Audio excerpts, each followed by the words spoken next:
Yeah. Slight freedom in this moment. A little Is that bit what you of freedom feeling? in this moment. Just You a feeling little like bit, freedom man. right now? Just a little bit, man. Some of the stress of life gets relieved when this is lit. And you ain't got nothing to do but just talk a little mess with your people. You know what I'm saying? Yeah. Relieves a little bit. So what is when you say freedom, what does that look like for you? Like what gets you there? What gets you there? When you say what gets me there, you mean what vehicle? What do you need to be free? Yeah. What do you need to be free? And then what is your freedom feeling? Okay. There's two ways to give me a freedom. You know what I'm saying? Like I'd feel really free with just if I could get like a consistent 200, 250,000 a year where I'm not really working for it and it's just coming in. I feel extra free. You know what I'm saying? Like just at that amount. And it's just like a residual thing that comes in annually. That make me feel extra free. Without that, we'll go with a bigger number. Just a one-time lump sum. If I got 15 million, I'd be super free. But 15 million? I would, yeah. But if I got 3 million, I'd find a way to be free with it. I just have to make some adjustments and strategize. One lump sum.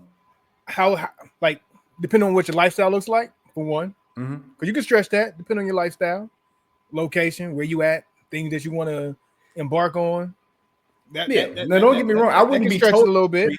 I wouldn't be totally free. I would still be doing stuff to make sure I'm bringing in income and build. I'd be working towards building something at that point. So it wouldn't be totally. I would just be building the things I want to build. I'm talking about so off camera before we started, you were talking about being free and not having free time to do nothing. Right. Having the liberty and the time to be able to say, thank God, I don't have to do nothing. Have nothing to do. I just want to chill on my hammock, smoke my cigars. I can spend 5 hours doing whatever, and it's no penalty to life if I just waste this next 5 hours, next 10 hours, next 24 hours. Yeah. There's no penalty to life. So what gets you there? Yeah, probably closer to either what I said, where I got something where it's a residual number, you know what I mean? Or either over 10. I'm gonna say over 10 million, you know what I'm saying? Like, and I can stretch that living normally. You know what I'm saying? Like I can make that last for a while living normally. But here's the challenge though. Would you want to live normal? 3 is temporary. Temporary, I can live very free temporarily as a normal person, but eventually that number is gonna get so low, I'm gonna get nervous. You know what I'm saying? So hey, look, money getting low. Gotta do something. I say that in today's world. Because this 5 years from now, it's gonna be 10 years ago. 10 years ago, I'd have been like 3 million. I'm free. Like, you know what I'm saying? And that would have been free for a very long time under those standards. Today, 10 years ago, if you would have told me I'm making the money I'm making now, today, I'd have been like, yo, we rich. Life is good, yo. Right? That's what I'm gonna be making. If you would have told me that 10 years ago, that I'll be making what I make today, my eyes would have been bugged. I'd be like, yo, the hand rub, Birdman hand rub. You felt like Scrooge McDuck out here, man. But now it's just, it ain't the same. You know what I'm saying? Like, it's different. You know, notice I didn't even say, a residual 100,000. I'm like, get me 2 to 250, residually, and then I can feel, free. Like, but it's the world, man. It's crazy that even a number like low six figures ain't what it was. You know what I'm saying? It just don't hit like it was. Low six figures barely gives you a regular life. As if you have a family, depending on where you're living at. You know what I'm saying? Like, if you're not a single person, you got a family, your family got needs, and depending on location, 6 figures, a low 6 figures. Yeah. You still hustling, baby. Like, you know what I'm saying? Like, so strap them bootstraps up. You got work to do, homie. But I mean, here's the thing. I think I could be free though. If you did get to a point, I would live of a very modest life. That's what I'm saying. But if you did get to a point of being free, I feel like if you have time to sit and you have time to do nothing, the zest and the feel for wanting to do more will slowly come up. Which is why I feel like Yes. people who do have money, who are rich already, it's like there's no amount of money that's too much money. They're always trying, like, you got 500 million. Why are you still trying to make more money? It's because they always find something. Hey, they got to take it to the next level. They got to do something else. Like, you sit at home, okay, I'm gonna live a regular life. I'm gonna have a 2,500 square foot home, whatever. Nice little throwaway car, just something to get me around. It's comfortable or Yeah. whatever. But after a while, you're gonna be like, nah, I need to travel once a month. And now I want this car. Yeah. I mean, this house is getting kind of small, especially after you've been there for a while. You don't Yeah. you don't leave the house. You get Yeah. some more square footage. And then you travel like once a month. You might go to the Caribbean. Like now the flights got to get longer. Now you got to Yeah. go to Europe. Now I got to be twice a month. But see, that's where the discipline kicks in at though. You do have to be disciplined. Like it's crazy. I hate being a guy that don't have 3 million and talking about how you got to be disciplined with 3 million, but you got to be disciplined with 3 million. Like, and Yeah. I think the average person who's got a little bit of common financial sense would agree with that. You know what I'm saying? That's why so many people that hit the lottery end up losing it all. You know what I'm saying? Because they're not showing a discipline. And it's very easy to blow that if you're not going to be disciplined. That's why I say you got to live a modest life. You got to go get your little crib in the country. Like you say, 2,500, 3,000 square feet. You know what I'm saying? Like, yes, that's a nice size home, but it's not crazy. And if you're in the country, it'll be relatively affordable. You know what I'm saying? Like by today's you got standards. you some land. You got your nice a little size. land for the kids to go play on, the dog to run around. You got to be good enough with good enough. You got to be good enough with good enough. You got to be good enough with good enough. And not too many people going to be able to do that. That's the problem. In this decade of my life, I'm chasing the Joneses less. You know what I'm saying? So I think that helps me a little bit. There's some stuff I ain't got out my system yet that, don't get me wrong, I'm probably going to get out my system with the money. You know, but what's at crazy, the same time, I think we're opposite. I think I'm at the point where I'm chasing the Joneses a little bit more now. Oh yeah, I'm trying to keep up with them a little bit more. I am. I don't like it, but I am. But you didn't do that when you were younger. So you're doing exactly what I just said. You're getting it out your system. Okay. You were very anti the Joneses for a long part of your life. Like, you know what I'm saying? Yeah. Like, so you've turned a corner and was like, you know what? I'm about to enjoy life. And I haven't enjoyed life either. But I'm just saying, like, you know what my problem was? I'm getting old and growing out of it too. I didn't see how good the Joneses was living. The Joneses living nice. I want a little bit of it. I want a little bit of it. I don't want to sound like across the street at them, like, yo, man, them Joneses is straight over there.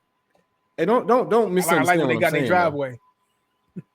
You don't misunderstand me though. I got some stuff to get out my system. You know what I'm saying? But some of the stuff that I would have blew money on last decade, I won't blow it on this decade.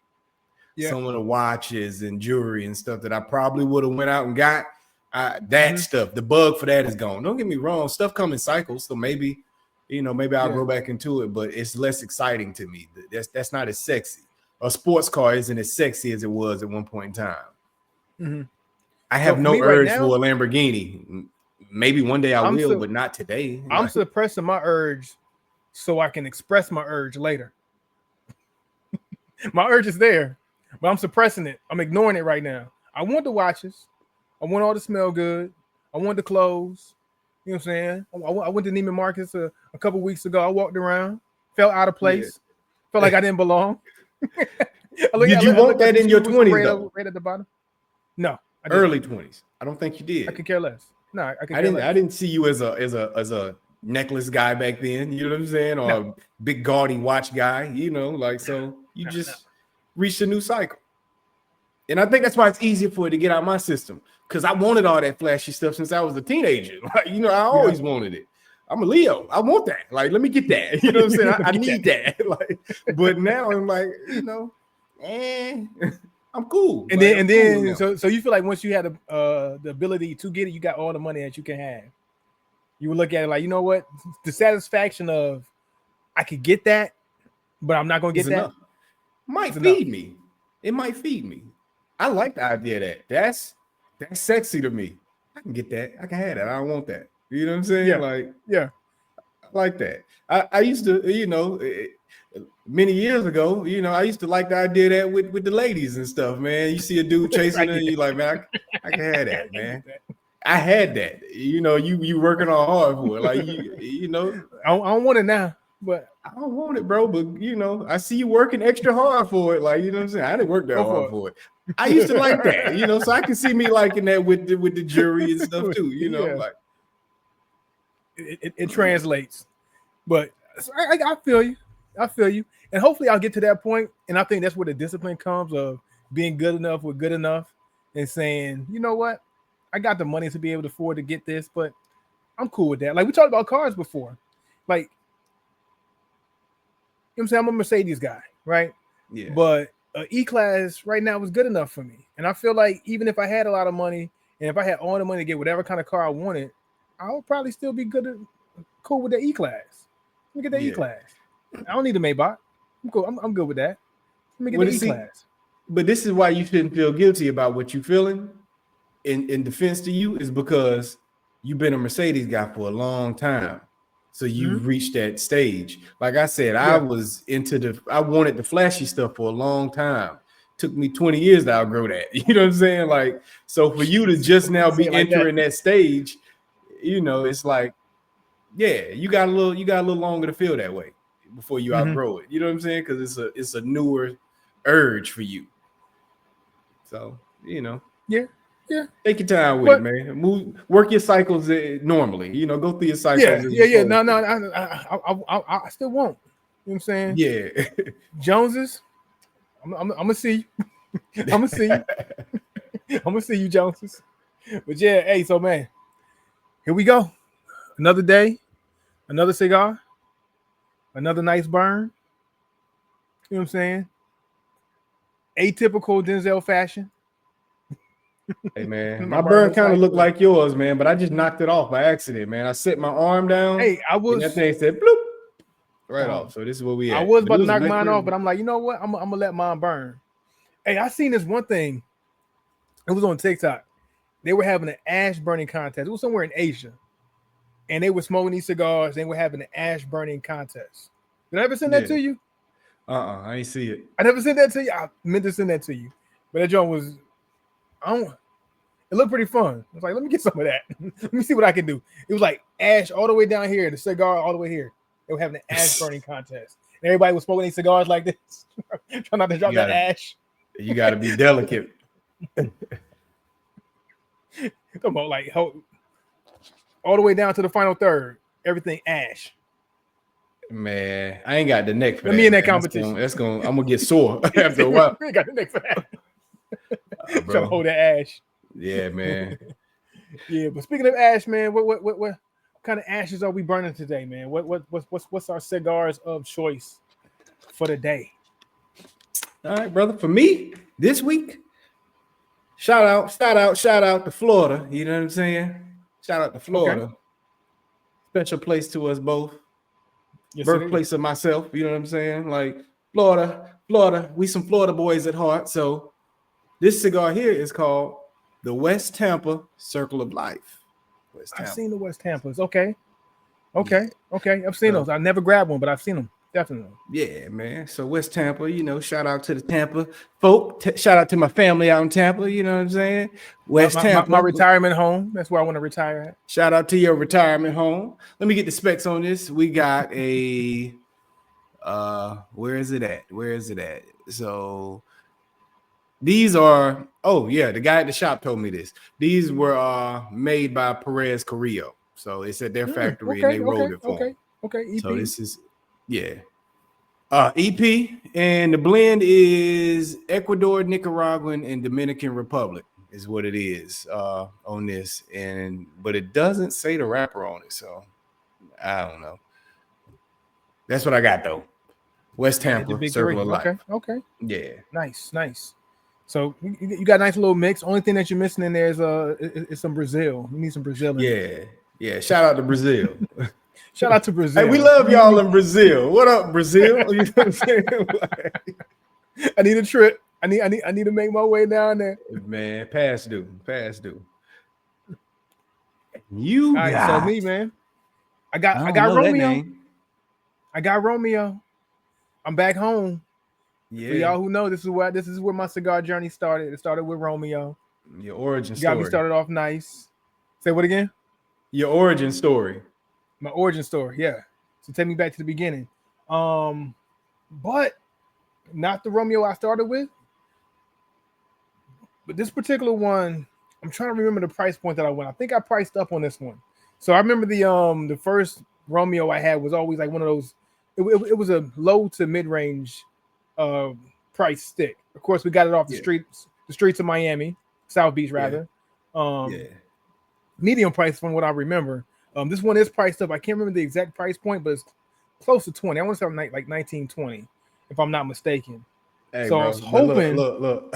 Hey, straight up though, let's be real though, man. That was in 2010, 15 years ago, or 11 or something like that. Yeah, maybe 11, 10, somewhere in there. But anyway, that was different. I remember because I think mine was a dub, and yours must have been like 16 or something. And you was like, you know what? Let me just say that for you saved like $2 or $4. I don't remember what it was. You didn't save much. It wasn't much. It wasn't much, but you went for it. Hey, look, we already mentioned there were certain things I wasn't trying to strive for early on. This was what, mid-20s? Mid-20s? About mid-20s. So yeah, definitely at the height of my cheapness. Yeah, we're gonna shave every dollar we can shave. Oh, that one's 20. All right, nah. Let me get that one. That was. Let me get that. 1950. Let me get that one for 1950. Right. It had to be cent. No tip, lady. Give me my 50 cents. But nah, yeah. Look, man. So taking it back to South Beach with the Romeo, but we're going with the Media Noche today. Yeah, priced up a little bit more than what I've usually had from Romeo. Romeo usually has those more affordable prices, well-known name, but it never really sticks. Romeo never really sticks. I know this is one of the bane of your existences with when it comes to cigars, like the frustration with Romeo, with Alec Bradley and guys in that realm. But here we are with the Media Noche. Let me give you some origins. Origin is Dominican Republic, rapper Maduro San Andreas, binder and filler Dominican. So we in the DR with this one. All the way there. All right. It should be exciting, man. Because I did not know that's what you had was a Romeo, and I'm very excited to hear what Romeo got going on because I want them to be great because they're too big of a name not to be. I'm gonna say this. So far, so good. So far, so good. Off camera, you saw me before I lit up.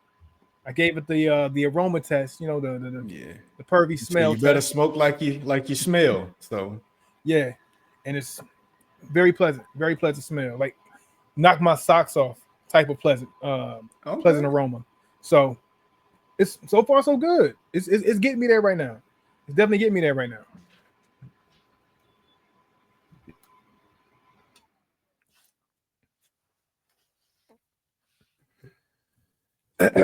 Man, hey, yo, so check this out, man. Yeah. Go ahead. You got it. So I'm in my class, right? So I'm an instructor, and I instruct young individuals as they're coming into the military, right? And we got this thing in my class where we play music, and we play lots of music. We play music all day, and I built it to the point to where me and my fellow instructors and my students, we can't function without music. We can't function without music almost. It's like, all right, the class ain't right unless we got some jams going. And here's the crazy thing. I talked about a little bit about nostalgia before we started the show. And I don't know if you knew where I was going to go with this. But you know where I am very fond of right now? Modern trap. I was jamming to. Say what again? Modern trap. Modern trap? No. Oh. No, not modern. Not modern. Let's take this back to 2006, 2005, somewhere around that time frame. This is what I'm jamming to, man. I'm playing a Lil lot of Jon. Shorty Low, Lil Jon. Yeah. The stuff I hated back when I was in college, man. Until I was in the club, until we hit the club, then I was fond Yeah. of it. Other than that, you remember how much I hated Yeah. There was a hearing this period. music. We can say there's a period. You Disgusted. thought the South was ruining hip hop. Now, I don't think you ever came out and said it in those words, but the Now I said it feeling was enough for there. me. Now I said it for me. Yeah. But the feeling was there for you. Like, what is this? Like, why do they keep making this? Who's loving this? Yeah. And this is in North Carolina. You know what I'm saying? Relatively the South. So I had to embrace it. You know what I mean? And I couldn't escape it. But my go-to playlist when I play music now, I'm playing the music I hated. And you know who Crunk loves era it? music. These kids love crunk era music. I'm playing some scrappy. Yesterday, they know. They I had the class going, man. I'm like, yeah, y'all feel this. Y'all feel this. Up to the point I had a joint program right before the kids or the students walked into the classroom where dun dun dun dun dun dun dun dun dun came on with the shut song. It got it hype, man. I was loving it. It was like, man, Bigger than Ringling Brothers. I didn't see it in the moment, but the fact that I have a fond nostalgia for it now, I never saw this coming. I never saw it coming. I've been living in that era of music. I never saw it coming. Hey, so and back then, I'm like, 20 years from now, who's gonna be playing this music? Like they play Anita Baker. Who's gonna be playing this music like they play Luther Vandross? And here I am, 20 years later. Didn't age well, did it? It didn't age well at all. Hey, bro, I'm gonna tell you this from this point of view with those songs. So there's a station on Sirius XM. I can't remember what it's called. Maybe I can't remember what it's called, but they played that era of hip hop music, that and then the tens. And when I listen to some of them songs from that time frame, okay, let me take you to where I was in that time frame. I enjoyed partying to them. I enjoyed the vibe of those, but I by no means did I think any of those guys could rap. I actually just had them in their own little category. And I was able to feel okay with that because the guys who could rap were actually still the mainstream acts. All these other guys were what we called ringtone rappers. They put out their little ringtone song, and that was the extent of where it went.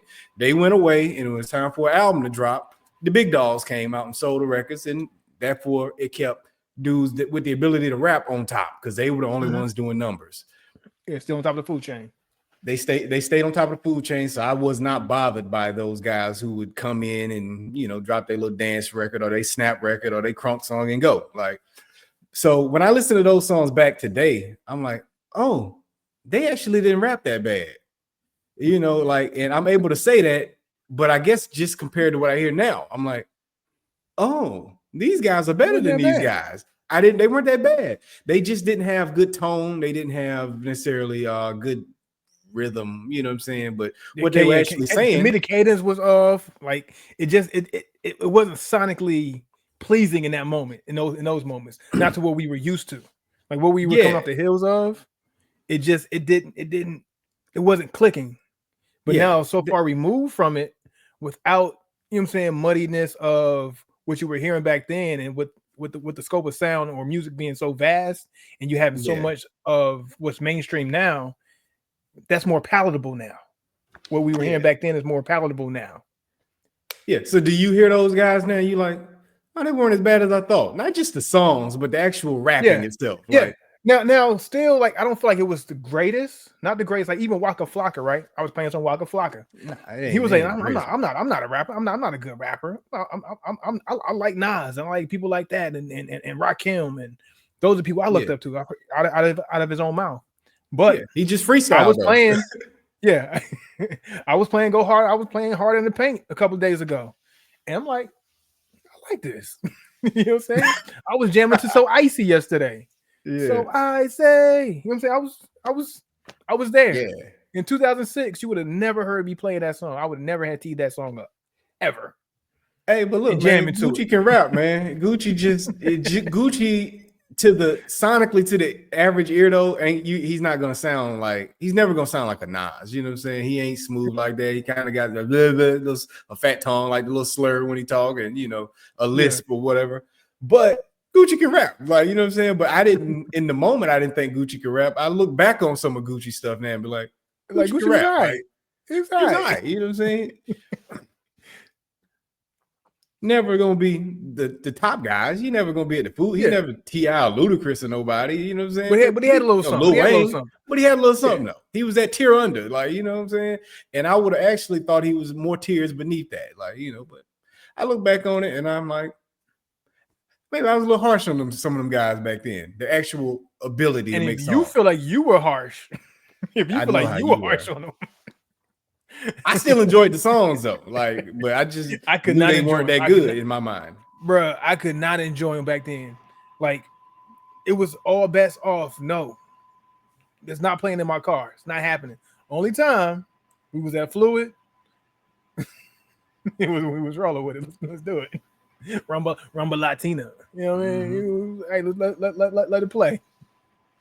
But other than that, I never thought I would be at this point to where it's nostalgic for me, and I'm like, man, take me back to those times, man. Like I'm fond of those moments, and I'm fond of the music back then. But in the moment, couldn't pay me enough. The beats were good. The guys knew how to find their pocket and make it catchy. You know what I'm saying? They knew the art of a hook. Most of those guys, you know what I'm saying? Which is something that's lost. Because I don't even hear hooks in music in a lot of cases in rap nowadays. They don't have time for hooks no more. They don't have time for hooks no more. The verses are the hooks. Like the way they do music now, like if a rapper's rapping a song is a minute and a half long, they might rap for like maybe a minute of that minute and a half or 2 minutes or whatever. And they might repeat the same 4 bars. Like they might have 4 bars in the beginning that they'll say, rap a little bit in the middle, and then repeat those same 4 bars that they said in the beginning or somewhere. And like that becomes like a small hook of something catchy that they might say. That might be the ringer for the song. Like that's what they do. It really just feel like a bridge going back into the verse. It feel like verse, bridge, verse is what it feel like. But if they get to another verse, and when they get to another verse, it might be 8 bars. Yeah, it might not even be another 16.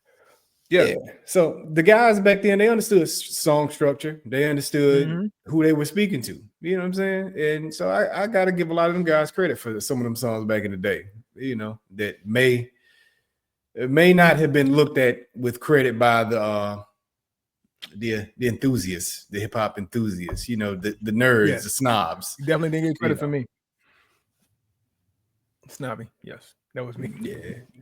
All right, man, you shocked me today, man. I'm glad to hear you finally came around 20 years later, man, to your era. Yeah. I mean, I don't know if I'm gonna say the same thing about this era of music 20 years from now. Of course, I'll be an old man by then. You know what I'm saying? A whole lot more gray hair. But well, you have no connection to it, so I don't think you will. No connection. Yeah. There's absolutely nothing for me to connect to. Like, there's nothing. I'm not gonna say there's nothing in life right now that I'm going to look back and be fond of, but the moment of that particular type of nostalgia is over for me. Like when you get to a certain age, you have a certain level of nostalgia that kind of dissipates. You just kind of get in the crux of middle-aged life, and okay, this is what things are. I might eat these words when I'm 60 and be like, man, when I was 41, those were nostalgic times. So, but until then, like I don't foresee that. I don't foresee me looking back and hearing, give me somebody who's new right now. I can't even think of a new artist. Big X the Plug. I don't even know who that is. His name I heard recently. You know what I'm saying? And be like, oh man, back in 2025, good times. I don't hear anything that's gonna give me that right now at all. Shame. You got any midway thoughts on that stick? Yeah, man, I'm loving it, man. I'm not gonna lie. A lot of flavors. When the difference between this cigar, and I probably should say this for my final review, but the cigar I smoked last week wasn't enough wasn't enough flavors. This is night and day from what I smoked last week. And I don't know if that's helping the case for this cigar, they kind of give me a more fondness for it, but it's throwing a whole lot of flavors at me. So I'm still kind of picking them apart. But right now, nice little ride. Nice little ride. Getting through it. First third almost complete. And I've already got a bevy of flavors off rip before this thing kind of settles into what its true identity is going to be. So far, so good. Okay. I like what And Romeo doing so far. This stick right here's got a very good aroma coming off of it. It's sitting over here. It's so far been very consistent in what it does, which could be, giving me the feeling that it ain't gonna change much. But I'm actually feeling like I'm actually going into some new notes here as I'm getting ready to get close to my second third. So we'll see. But so far it's solid stick, man. Okay. Shout out to, and I'm ashamed that I haven't stick. smoked West I'm gonna say Tampa that yet. also. Is it? Okay. It's a grown I'm man with that. stick. It's a whiskey stick. You know what I'm saying? Like as I'm growing into my grown manness, I look forward to those things. Like I said, I got a bunch of flavor cigars sitting right in front of me, and it's not tempting at all. I don't want no parts of it. Like literally on my cigar stand right here in front of me. This. Yeah. Yeah, man. See? Shout out to West Tampa. I'm talking about West Tampa. Don't play around with it. Ybor City. Actually, that's not even West Tampa, but still, you know what I mean? Yeah. Hey, so go ahead and give it to me real quick. Just to get this over with. I was talking big trash at work, and I love the city of DC. Lived around DC, outside of DC for several years, as the most recent. I don't like where this is going.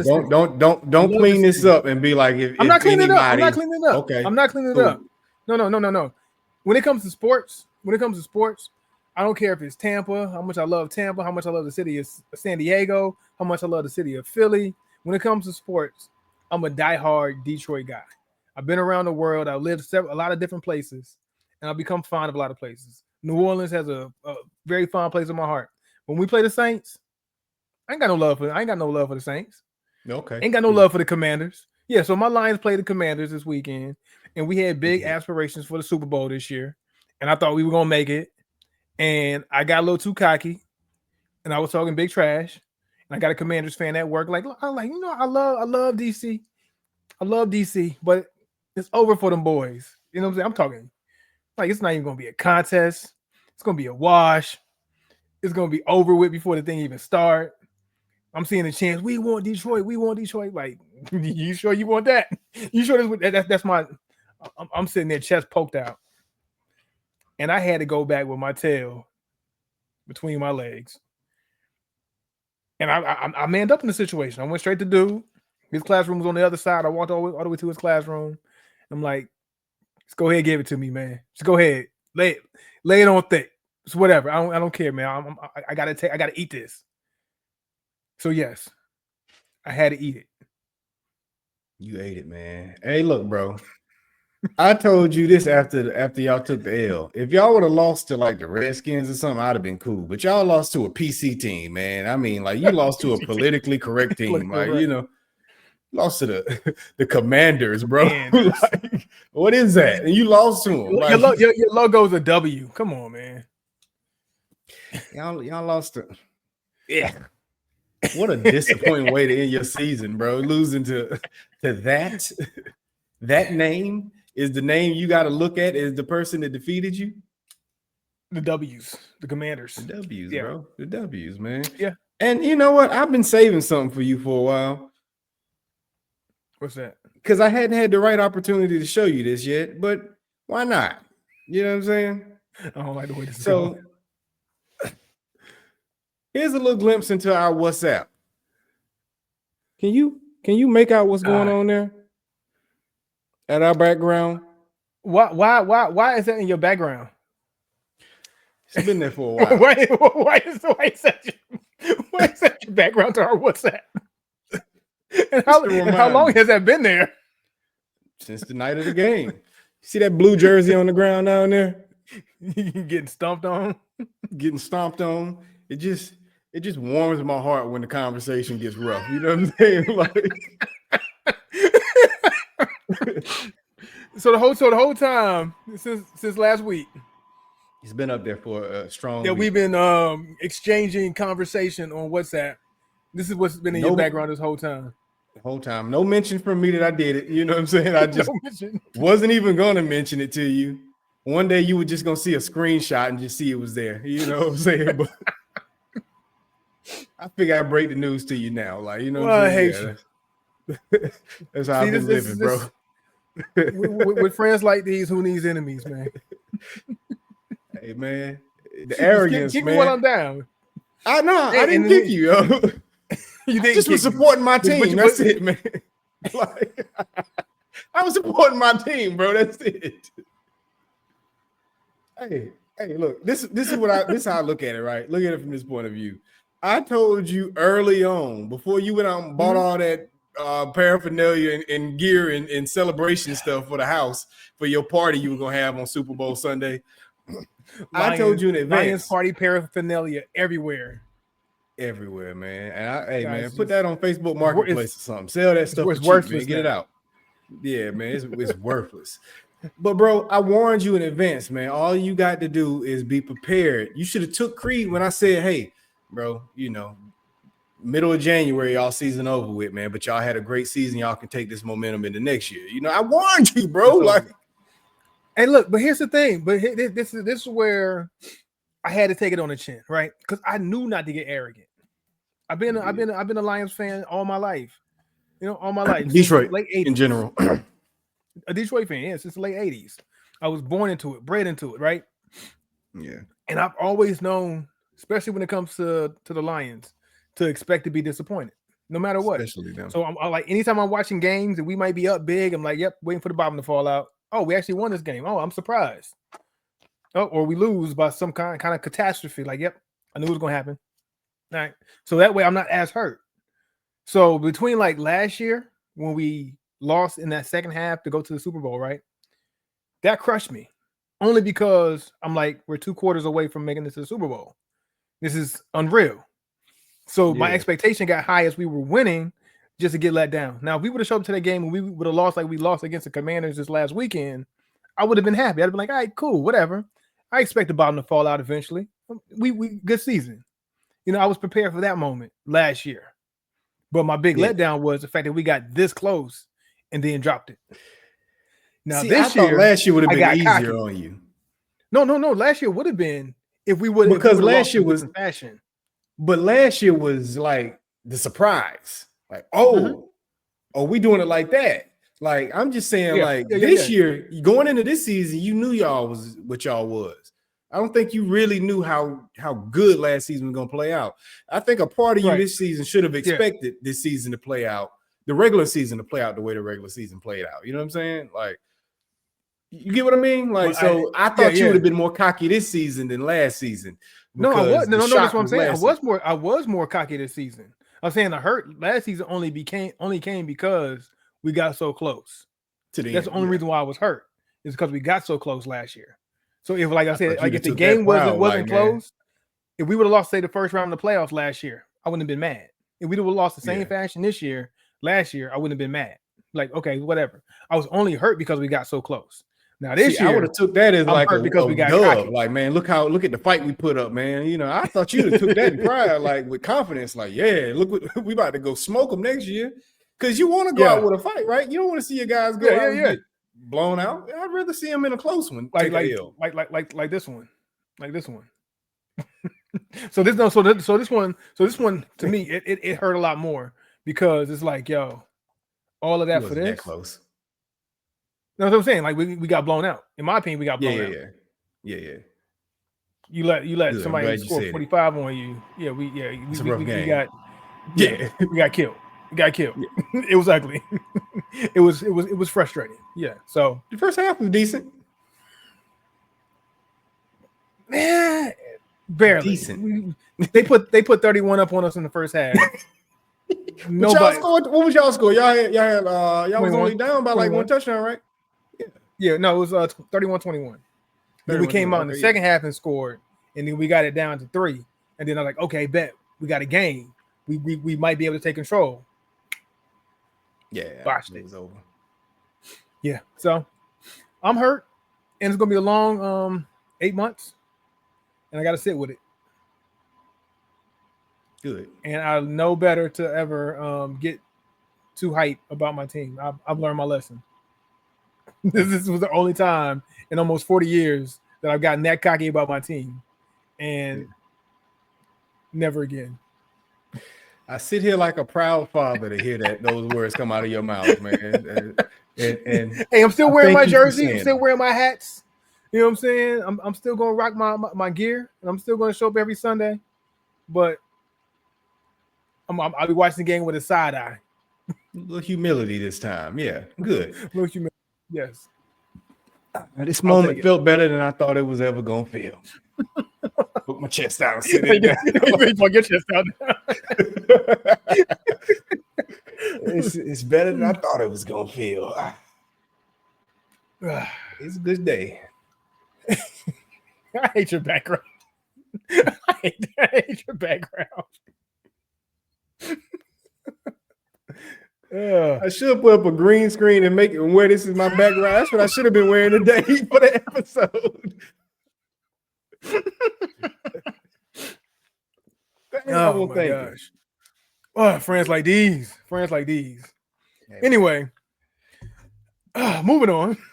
Moving on. That's a very important segment. But yes, we'll move on. It's not that important. It wasn't that important. We could have skipped that whole segment. We won't say important. We'll say necessary. It was necessary. It was a necessary segment. But what is necessary? What is what's going on in our government, man? Are we nervous or what? I know. Last week I said, "Hey, money moves. Let's try to take advantage of what's going on." But are we nervous or not? You watched the inauguration, right? I watched it. I was in front of it like it was a sporting event. Yeah, you know, and I don't do that too often. But I guess as we're growing up, you know, it's like, okay, I had them on like 3 different TVs. So every room I walked into or I had to walk into, I was making sure I was catching up what was going on. Yeah. So, are we nervous or what? I'm not nervous, but I don't know. Should I be nervous, man? I mean, I've seen the memes and the pictures of Elon, but I didn't really do the research on it. I didn't watch the clip when Mr. Elon Musk was up there doing his best German salute, or not even German. Let me be respectful to the Germans. His best Nazi salute, you know. But I didn't see the clip to see how that happened. I'm gonna be honest with you. You didn't see the clip? I just seen the pictures of it. Now, I didn't bother to research it because I'm looking at Elon like the nerd he is, and I'm just like, he's just a little nerdy, uncomfortable dude that don't know how to act socially. He's socially awkward. He got up there and did some weird stuff, and that's what I assumed it was. But I don't know. Did he hold it like this the whole time? Like, you know, like he was talking to the Fuhrer, or did he actually just do a motion and it's a screenshot? Oh, no, he launched that bad boy. He launched that bad boy. He launched it. He launched it. He went from his chest to the air twice. He launched that bad boy with the bite on the lip too. How long did he hold it out? Let it rip. A couple of seconds. More than 2 seconds? Probably more than 2 seconds. He put it up there. Maybe about maybe it was. I don't know. I got to replay the clip. I got to see the highlight again. But no, he put it out there. He threw it out there. Look, people are like, no, that's a Roman salute, man. I don't know. That joint look kind of fishy to me. Hey, look, man. I'm gonna tell you what it is. Without watching it, I know what it is, man. He don't know how to do stuff right, man. He was supposed to throw this up, but that's too black for him, so he didn't do that. Like, you know what I'm saying? Like, but he African though. Come on, man. South African is different. South African. But hey, maybe that's what he meant. That's what Trump threw up when it got real, and they were shooting at him. He was like, "Hey, man, power to the people!" Like, man. My man went straight, fist pump on him. Fight, yeah. But hey, man, like I'm a little nervous. I walked out my house to go get my coffee this morning, and my neighbor got his nice little red hat sitting on his dashboard with some words on it. I was like, ooh, haven't seen that before. Yeah, Right on this truck, parked on the side of the street with his little yeah, red hat man. with some words on it. I got my I'm red like, hat on today. got your red hat on, but hey, your red hat ain't got no words on it. It's on the back. So, hey, look, if you want to rock a red hat, by all means, a blank red hat is hey, do what you gotta do. Just if you about the words though. So matter of fact, it's not necessarily the words to me. A lot of people get mad at it. It's like when the whole Black Lives Matter, Blue Lives Matter, everybody get caught up on the words. It's not Yeah, necessarily the words that is the alarm for me, but it's the rhetoric and the inference behind the people who support the words. Just the yeah, same as people who kind of had vitriol for the Black Lives Matter movement and stuff like that. Oh, it's not the words of the Black Lives, it's what the Black Lives Matter movement and the people who support it, and they're linking it to like Black Panthers, this and that, or whatever. So it's not necessarily the words.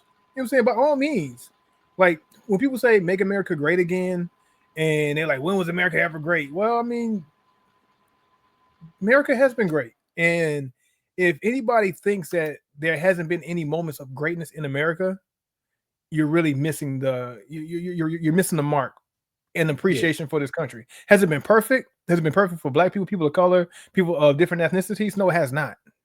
They didn't say yeah, make America perfect again, because America's never been perfect. But to say that yeah. America hasn't been great, You don't get to be we, number one without being great. yeah. So make America great again. It's not necessarily a bad thing when you think about it. Like the freedoms that we enjoy, and we are free. Have we been oppressed people before? Absolutely. Do we have obstacles still in our path to this day and possibly in the future? Absolutely. But to think to say America hasn't been great, or when has America ever Yeah, been great for me, then go to some other countries and see how other countries have been living and some of the impoverishment of truly impoverished. Like people think that in the projects that they're impoverished. There's some people who would love to live in those projects. And like this ain't that yeah, bad. You just ain't doing what you need to do to keep it up, to make sure yeah. that it's to a standard of a great life. You can live in a mansion, and that mansion can get ran down, right? And Right, roach infested, and walls being torn down, and smell like piss and all that stuff in a multi-million-dollar mansion. It's because you didn't take care of it. You didn't take pride right, in what you had. right. And I get there's other situations that might cause for a certain population, like the obstacles throughout life that make it difficult to maintain certain things, is what we see in our inner cities and things like that, and in places of poverty. But at the same time, the opportunity is always still there for you to make it as great as you can be in your environments. But it's Mhm. are you doing the bare minimum? Are you doing a little bit more? What can you do to better the situation, the people around you and the things around you? And it takes a village and a community to do all of that, and everybody get on the same page to do it. So America has been great. Go look at some other places, but it's a Travel lot of times abroad. yeah, Travel travel abroad. You abroad. you'll see. You'll see. But the thing that just gets me is the rhetoric behind the words with the people who support it is the thing that kind of shifts people's thought processes and ideas about the whole slogan and everything. So, But mm, that worked both ways though.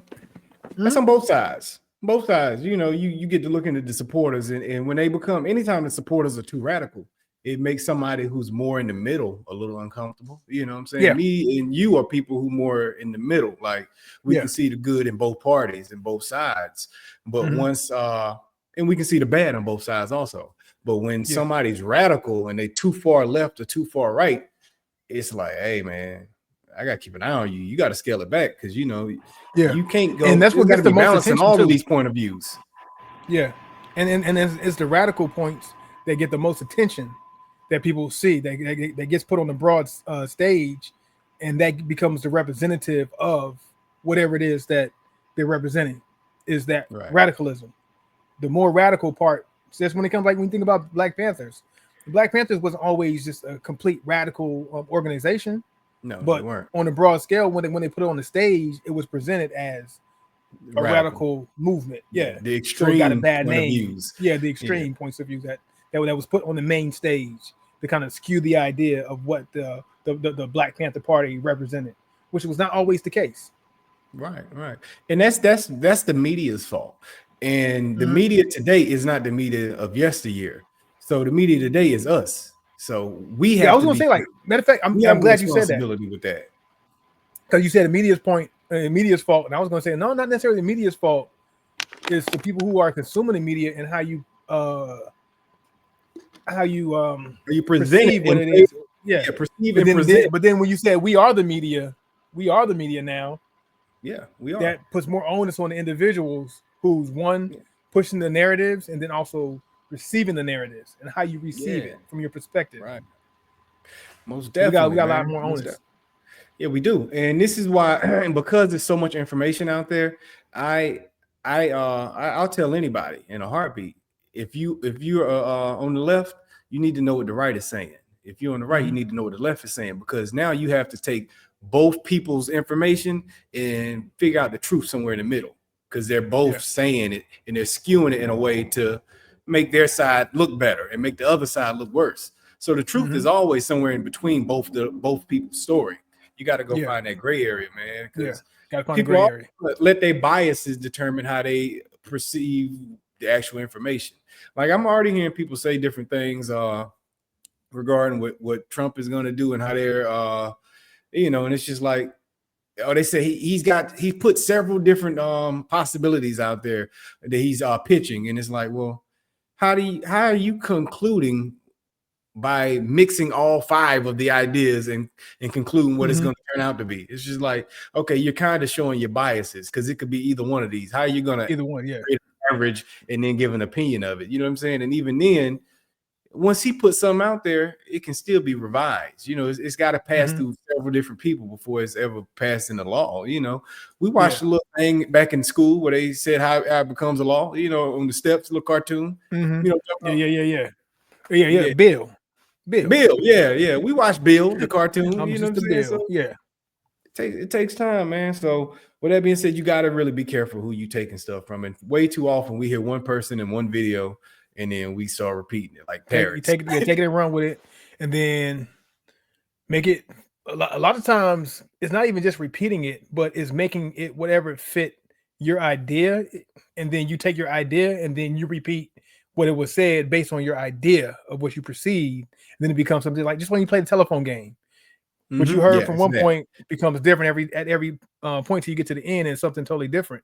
So you might have heard the same thing that I heard during a speech or a rally or whatever, and I took what was said with my perception, and then I take that perception, and the lens just gets a little skewed by the time I tell the next person, hey, I go tell my coworker or my friend or my kid or my spouse or this or that, hey, did you hear this? And I tell it with my spin and my perspective, and then they hear it in a way with their perspective, and then it twists a little bit more. So by the time we get to having our own opinions and talking about it amongst our communities, we start to develop an idea of what things kind of are but aren't, because we made our own. We bent the lens of the information that was being put out. Yeah, and some can start positive and end negative, or start negative and end positive, depending on that also. So do your own research, man. You gotta do gotta do your own research. Trust but don't trust. Try to gain true understanding, and like you said, and try to take your biases out. You got to take your biases out. Yeah, and don't live in fear. I know you said, should we be nervous? But fear is really some of the wrong point of views. You know what I'm saying? Like, you can't really analyze something properly if you're in a state of fear. You know what I mean? So yeah, the sky is not falling. You know what I'm saying? Just remember that. It's not falling. I shouldn't be afraid. I shouldn't be. I'm gonna leave it alone. Always have a healthy amount of fear, but don't be totally in fear. Yeah. Healthy fear. Let me clear that up. Don't be stupid, y'all. You know what I'm saying? Yeah. Like, yeah. Have a healthy amount, but don't go extreme. Being on alert and alarm, but at the same time, hey, try to find that truth between the lines, that gray area, and then figure out what's what from there. Yeah. That's it. Let's talk about these cigar review. Man, I'm gonna go first, man. So for me, with the West Tampa here, Circle of Life. I don't even have a number in my head yet on how I really feel about this cigar, but I did enjoy the aroma. I did say this is a pretty strong sticks. I'll say a full body stick. It's got a lot of what I'm saying is strong about it, and calling it a manly stick is based on the fact that it's got this charness to it. It's a smoky stick. It's one Okay. of those. Like it. I like it. It's got the woodiness to it. It's got a little bit of cocoa to it. You pick up on a little bit of earthiness to it, you know, and those are the majority of what I'm picking up on. It's got a good smoke to it too. Also, nice full creamy smoke to it. I would say this stick is, if I got to go 1 to 5, no EP Carrillo bias, I'm gonna go with about a 3.8. But a 3.8 I would smoke again if I'm in the mood for something like this. Okay. It's got replay like value, but it didn't have enough variety for me to bump it into the 4s. You know what I'm saying? And I guess some of my bias is the fact that I would have liked to seen it change a little bit more in a couple. I don't know. I'm not a Woody Char smoke guy. You know what I'm saying? Like I'm at the smoker in the mood for it. Either. Yeah, in the mood for it. So that might hurt it a little bit too with me. I definitely have my moods where I am in the mood for it. So I can see myself grabbing something like that when it's time. Yeah. I gotta make sure I keep a couple of those in my humidor. Like take some notes of a few of those. I think Man of War was one of them that I really liked. A Kentucky Cure Fire one that I really liked. It was another one I can't really remember. But I'm gonna keep in mind with that one too, that Circle of Life. Because I like to keep one of those around. Like especially like when it's cold outside. And if I'm gonna go outside and smoke a cigar in some cooler weather, I kind of like to tend to lean towards a cigar like that. All right, I can't get my last puff. All right, here we go. So, Romeo y Julieta, Medianoche. So, with this cigar, like I said, early in the beginning, it just threw out a lot of flavors at me, and it was kind of hard to discern exactly which way the cigar was going to go. But I think it kind of settled in to its true characteristics. So, off gate from the jump, like I said, the aroma was really nice. That added to the flavor profile of it, especially just the smell and the taste from the wrapper leaf, and then also the smoke that's in the atmosphere. A really light, airy type of smoke that adds to the flavor profile. But as far as the flavors I'm getting early on, I got a lot of dark chocolate with like a hint of cinnamon. Then kind of underneath it was that nice little oak and woody type of deal that kind of stabilized it, didn't let it go too far out of the realms of where it was going. Also, what else did I get? Like some cocoa bean to like some coffee bean. I got like some like raw coffee bean, like if you got that good roast. So like a roast with some cinnamon and some woodiness, oak, and dark chocolate. That was kind of like all like bundled up there together. It was kind of hard to say, okay, where is this gonna go with all these flavors? And I think it kind of settled around that cocoa bean taste, like that fresh roast of a coffee bean. That's what I'm gonna say, coffee bean. So like a good coffee bean roast, like just that morning Maxwell House Folgers, whatever it's called. Like you open up that thing and you smell that coffee bean. That's kind of where I got from it. Like that's where I'm at right now. So nice little roller coaster ride, a lot of flavors, and settled in right there. I don't know if it's going to shift and change again from where I'm at going into that second, third. This was a pretty lengthy stick, by the way. So I probably got another good hour and a half to smoke this bad boy. So I'm expecting it to change some more. All the good flavors, and they hit those flavors very well. The EQ was a little off, like I said, because you can